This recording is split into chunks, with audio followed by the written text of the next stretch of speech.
आज सुबह से ही मौसम बड़ा सुहावना हो रहा था। रह रहकर रिमझिम बारिश हो रही थी और बीच बीच में ठंडी ठंडी हवाएं भी चल रही थीं।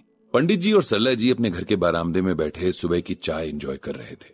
कभी कभी हवा के साथ कोई हल्की सी फुहार उनके चेहरे को छू जाती और मन को एक नई ताजगी से भर जाती। चाहे हम कितनी ही मशीन्स बना लें मौसम को अपने कंट्रोल में करने की, सर्दी में गर्माहट और गर्मी में ठंडक लाने की कोशिश कर लें, लेकिन जो कंफर्ट हमें नेचर से मिलता है वो इंसान की बनाई चीजों से कभी मिल ही नहीं सकता। जो ठंडक हमें बारिश की फुहारों से मिलती है वो एसी कभी दे ही नहीं सकता, और जो गर्माहट सूर्य की रोशनी से मिलती है वो कभी भी कोई हीटर दे ही नहीं सकता है। बस यही सब बातें करते हुए पंडित जी और सरला जी ने अपनी चाय खत्म की। अब टाइम था आज की पोस्ट लिखने का। कल रात से ही पंडित जी एक टॉपिक के बारे में सोच रहे थे। ये ख्याल उन्हें जैसे ही आया उन्होंने तुरंत अपनी श्रीमद् भगवत गीता खोली और उसमें देखने लगे कि भगवान श्री कृष्ण ने इस बारे में क्या कहा है। ये टॉपिक था क्षमा यानी फॉरगिवनेस का। एक ऐसा गुण जो हर इंसान में अगर आ जाए तो फिर बाकी सब गुण भी अपने आप खिंचे चले आते हैं। इंसान जब दूसरों को माफ करना सीख जाता है तब खुद को भी माफ करना सीख लेता है, क्योंकि खुद को माफ करना भी उतना ही जरूरी है जितना दूसरों को माफ करना है। इस टॉपिक का ख्याल पंडित जी को एक घटना याद आने से आया। घटना उनके बचपन की थी। कई बार हमारे साथ जाने अनजाने बहुत कुछ घट जाता है जिसे हम सोचते हैं कि बात बीत गई, लेकिन वो बात हमारे मन पर बहुत गहरे असर छोड़ जाती है। सारी लाइफ हम उसके इफेक्ट में रहते हैं और इसी तरह हमारी पर्सनालिटी बनती है। घटना कुछ इस तरह से थी। तब जब पंडित जी बृजभूषण हुआ करते थे, इस घटना के वक्त उनकी उम्र लगभग 17 या 18 साल रही होगी। तब ज्यादातर जॉइंट फैमिलीज हुआ करती थी और अगर किसी की न्यूक्लियर फैमिली हो तो उसे बुरा माना जाता था। जैसा कि सोसाइटी का रूल है, इसके पीछे भी इस फैमिली की महिला को रिस्पॉन्सिबल ठहरा दिया जाता था। खैर, तो पंडित जी की फैमिली भी एक जॉइंट फैमिली थी जिसमें कमाने वाले हाथ कम थे और खाने वाले मुंह ज्यादा थे। ऐसे में राशन की दुकान बहुत काम आती थी, क्योंकि वहां हर खाने वाले के हिसाब से सस्ता राशन मिल जाता था और जिनकी बड़ी फैमिलीज होती थी उनका महीना आसानी से कट जाता था। उन दिनों राशन की दुकान होना बड़ा रुतबा हुआ करता था। रूल के हिसाब से तो महीने की एक फिक्स डेट को राशन मिलना चाहिए था, लेकिन ये फिक्स डेट कभी भी फिक्स नहीं होती थी। मंथ स्टार्टिंग से ही लोग फैमिली के एक मेंबर को रोज दुकान तक ये पूछने भेज दिया करते थे कि उस मंथ का राशन आया या नहीं। ज्यादातर लोग इस काम के लिए घर के सबसे शरारती बच्चे की ड्यूटी लगा देते थे ताकि उसके हिस्से कोई रिस्पॉन्सिबिलिटी डालकर उसे भी जिम्मेदार बनाया जा सके। पंडित जी के घर में यह रिस्पॉन्सिबिलिटी उनके कजिन सत्यनारायण की थी। महीने के 15 दिन सत्यनारायण स्कूल से घर लौटते ही सीधे राशन की दुकान तक जाता और फिर वहां से पता करके वापस आ जाता। इस पैदल आने जाने में उसे शाम हो जाती और मोहल्ले में हुड़दंग मचाने का टाइम निकल जाता।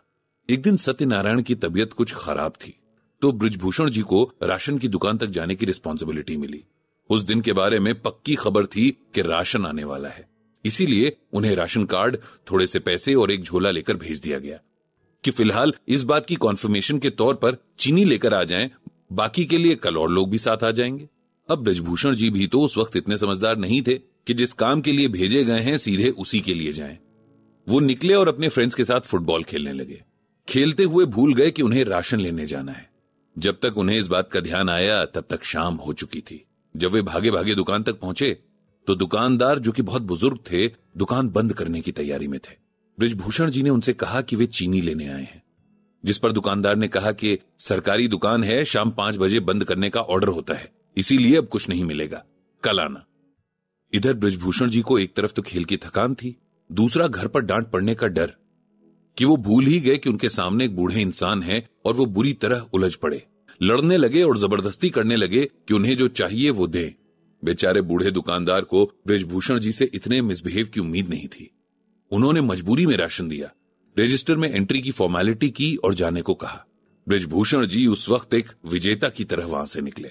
जब वे घर पहुंचे तो उनके पापा ने कहा कि बहुत देर से वो वेट कर रहे थे, कहां रह गए थे। तब बृजभूषण जी ने फुटबॉल वाली बात बता दी। पापा को बड़ी हैरानी हुई कि इतना लेट पहुंचकर भी उन्हें राशन कैसे मिल गया, क्योंकि सरकारी दुकान तो शाम 5 बजे बंद हो जाती है। ये सुनकर बृजभूषण जी को बहुत शर्मिंदगी महसूस हुई। उन्हें तब जाकर एहसास हुआ कि उन्होंने कितना गलत कर दिया। उन्होंने पापा को अपनी गलती के बारे में बता दिया कि उन्होंने किस तरह दुकानदार के साथ मिसबिहेव किया, और तब जाकर उन्हें यह राशन मिला है। बृजभूषण जी के पिताजी ने उन्हें इस बात के लिए बहुत डांटा और कहा कि कल सुबह वे सबसे पहला काम ये करेंगे कि उस बुजुर्ग इंसान से माफी मांगेंगे। बृजभूषण जी को भी अपनी गलती का एहसास था। अगली सुबह वो राशन की दुकान के लिए निकल पड़े। जब दुकान पहुंचे तो वहां ऑलरेडी लोगों की लाइन लगी थी। इतने लोगों की भीड़ में अपनी गलती मानने के ख्याल से ही बृजभूषण जी के पसीने छूट गए। उस दिन उन्हें एहसास हुआ कि किसी को थैंक यू बोलने में हम कितना अच्छा महसूस करते हैं, लेकिन किसी के आगे अपनी गलती मानना और सॉरी बोलना कितना मुश्किल काम है, खासकर तब जब वहां और लोग भी मौजूद हों। लेकिन अब माफी तो मांगनी ही थी, इसीलिए आगे बढ़े और दुकानदार से अपने कल के बिहेवियर के लिए माफी मांग ली। माफी मांगते हुए उन्हें ऐसा लग रहा था कि मानो कई टन बोझ उठा रहे हो। दुकानदार ने बहुत प्यार से कहा कि वो कल की बात को कल ही भूल चुके हैं, इतना याद रखेंगे तो इस बुढ़ापे में पागल नहीं हो जाएंगे। बृजभूषण जी उनके इस रवैये से बहुत इंप्रेस हुए। उस दिन उन्होंने समझा कि माफ करने वाले दिल सबसे ज्यादा प्योर होते हैं। उस दिन उन्होंने फॉरगिवनेस का सबक सीखा, दूसरों को माफ करने का सबक। हालांकि खुद को माफ करने का सबक सीखना भी बाकी था। अब ये घटना याद करते ही पंडित जी को श्रीमद् भगवत गीता में भगवान श्री कृष्ण की कही ये बात याद आ गई। भगवान कहते हैं कि मृत्यु सर्वहरश्च अहम उद्भवश्च भविष्यम कीर्ति श्रीर्वाक् चंचलम नारीणाम स्मृतिर्मेधा धृति क्षमा। यहां भगवान खुद अपने बारे में बताते हुए कह रहे हैं कि मैं सर्वभक्षी यानी सभी को नष्ट करने वाली मृत्यु हूं, और मैं उन चीजों का मूल हूं जो अभी तक हुई नहीं है। स्त्री गुणों में मैं यश, समृद्धि, उत्तम वाणी, स्मृति, बुद्धि, साहस और क्षमा हूं। यहां भगवान ने क्षमा को स्त्रियों का गुण बताया है।